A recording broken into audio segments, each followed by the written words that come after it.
Let's get this out of the way. I found Speed Brawl to be pretty cool. Running through a 2D world with brawling checkpoints is a great idea. For the most part, they executed it well and put a story around it about teamwork and sticking together. The game is more about the combat, so let's cover that first. It's absolutely the best part of the game. With each hit, you can feel the impact that it has on the enemies. And that's because of the stun effect your punches have. But it leads to a lot of air juggling. It's awesome. Most enemies can be hit into the air. You can even hit them up twice with your double jump, which is that's really too high. But wait for them to come back down and you can keep them afloat. Perhaps not the fastest method though. Speed Brawl definitely leaves you to it. You can focus one enemy or jump between attacking a few. You can even get a few in a corner and wallop them. Also, you can take two characters on the speedrun at a time, and there's some sweet swapping action that can happen. You can call in another fighter for help or swap out entirely.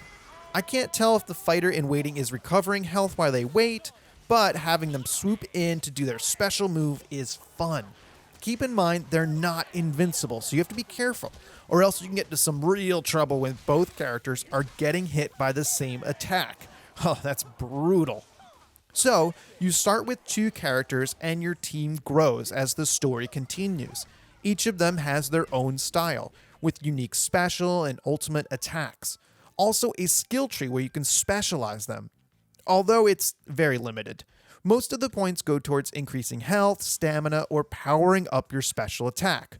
But, for example, Carl can apply points so he does more damage in the air, which is extremely useful in this game. Although, I wish it explained more exactly how much damage was added. A less exciting mechanic is the gear, which is important to making the character stronger. But it is so bland. As you might expect from all the other games you've played, it's best to always equip the strongest gear. The choice is simple between 23 and 30 defense boots. Come on, that's not even a choice. While some gear has poison or crush damage, you can't really see the effect in combat. You're really beating crap out of all these people and you're punching them directly. The poison damage is minimal. Also, when buying gear in the shop, it's frustrating to then get the exact same piece of gear in the next race. Even worse is when it's something stronger. I just bought that piece of gear. Which makes the shop pointless and the gear even more of a chore. Having to slog through a bad menu after each race is something I dread doing. How annoying when your favorite character has the worst gear and there's no reason to play them anymore. I'm not sure if that's on purpose to force you to play other characters or if you're supposed to replay levels. I didn't replay levels to check if there's different gear dropped at the end. Sorry. Anyway, the racing part is secondary to the fighting and it shows. While the speed aspect adds a lot to the fighting, like dashing off walls and poles, it is underutilized everywhere else. Running to get to the next fight doesn't feel fast. The distance between fights is small, and so is the sense of speed. There are some side levels where you have to use every pole and finish as fast as possible.